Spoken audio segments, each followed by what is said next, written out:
उज्जैन के श्री महाकालेश्वर मंदिर में पाकिस्तानी हमले और मंदिर परिसर में आग लगने के बाद होमगार्ड ने आपातकालीन स्थिति के लिए एक मॉक ड्रिल आयोजित की। महाकाल के दरबार में एनडीआरएफ होमगार्ड के सैनिक 3 दिनों तक आग से बचने का प्रशिक्षण देंगे।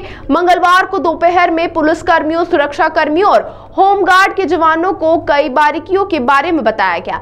इसके अलावा होमगार्ड के जवानों ने यात्रियों की सुरक्षा में उपयोग होने वाली सामग्री के बारे में भी जानकारी दी। मंदिर समिति के कर्मचारी सुरक्षा गार्ड्स को 3 दिनों तक फायर फाइटर, आपदा प्रबंधन और डिजास्टर मैनेजमेंट का प्रशिक्षण दिया जाएगा। प्रधानमंत्री नरेंद्र मोदी ने भी देश की सुरक्षा के लिए सभी को निर्देशित किया है कि लोगों की सुरक्षा किस तरह से की जाए। इस प्रशिक्षण को होमगार्ड के मास्टर ट्रेनर ऑन के द्वारा किया जा रहा है। सभी को होमगार्ड के आधुनिक उपकरणों से घायलों का इलाज कराना सिखाया गया। यह कार्रवाई निरंतर जारी रहेगी।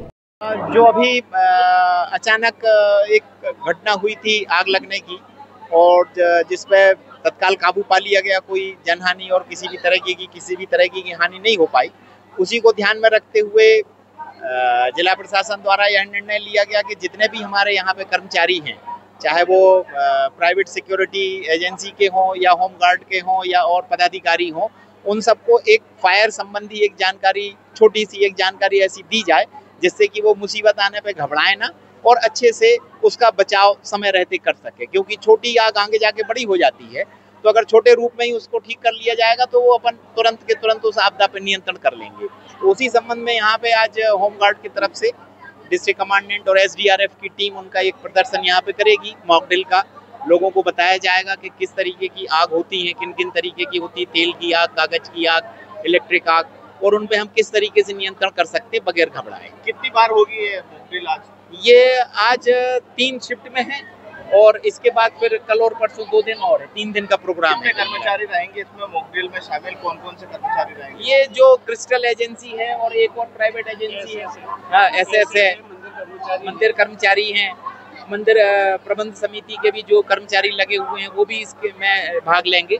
कोशिश ये होगी कि ज्यादा से ज्यादा मंदिर से जुड़े लोगों को, सभी लोगों को इसमें एक बार उनको अवगत करा दिया जाए कि हमको क्या कार्रवाई करना है आपदा के। ये जैसा कि आप जानते हैं, मंदिर में कुछ समय पूर्व आग लगने की एक घटना घटित हुई थी और उसी को लेकर के प्रशासन ने निर्णय लिया कि यहाँ मंदिर की सुरक्षा में जो तैनात जो लोग हैं उन्हें फायर फाइटिंग, आपदा प्रबंधन और डिजास्टर मैनेजमेंट का प्रशिक्षण दिया जावे।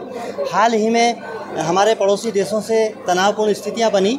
इसमें भारत सरकार के निर्देश थे कि सिविल डिफेंस वॉलंटियर जो फर्स्ट रिस्पॉन्डर की भूमिका निभाएंगे और हवाई हमले या इस प्रकार की जो इमरजेंसी सिचुएशन निर्मित होती है तो उस समय वे किस प्रकार से समझ बूझ के साथ बिना पैनिक हुए और जो लोग हैं, नागरिक हैं, उनकी हिफाजत में किस प्रकार से रिस्पॉन्ड करेंगे, तो इसको लेकर के भी यहाँ प्रशिक्षण दिया जा रहा है। मंदिर चूँकि एक महत्वपूर्ण स्थल है और इसका बड़ा महत्व है और यहाँ जो तैनात जो सुरक्षा में जो लोग हैं उन्हें हर प्रकार की आपात स्थिति, डिजास्टर मैनेजमेंट का प्रशिक्षण होमगार्ड और एसडीआरएफ के द्वारा दिया जा रहा है, इसके मास्टर ट्रेनर के द्वारा दिया जा रहा है। अगर जैसे कि कोई घटना होती है, दुर्घटना, तो घायल लोगों का किस प्रकार से फर्स्ट एड यहीं पर मौके पर किया जावे, उनको खून का अगर स्त्राव हो रहा है, अगर हड्डी में फ्रैक्चर है, उनको हॉस्पिटल भेजना, या अगर जैसे आग ही लग गई या कोई कोलैप्स स्ट्रक्चर अगर हो गया, तो इस प्रकार की जोखिमपूर्ण परिस्थितियों में विवेक से, धैर्य से, बिना पैनिक हुए और समझ बूझ से रिस्पॉन्ड अपने को करना, तो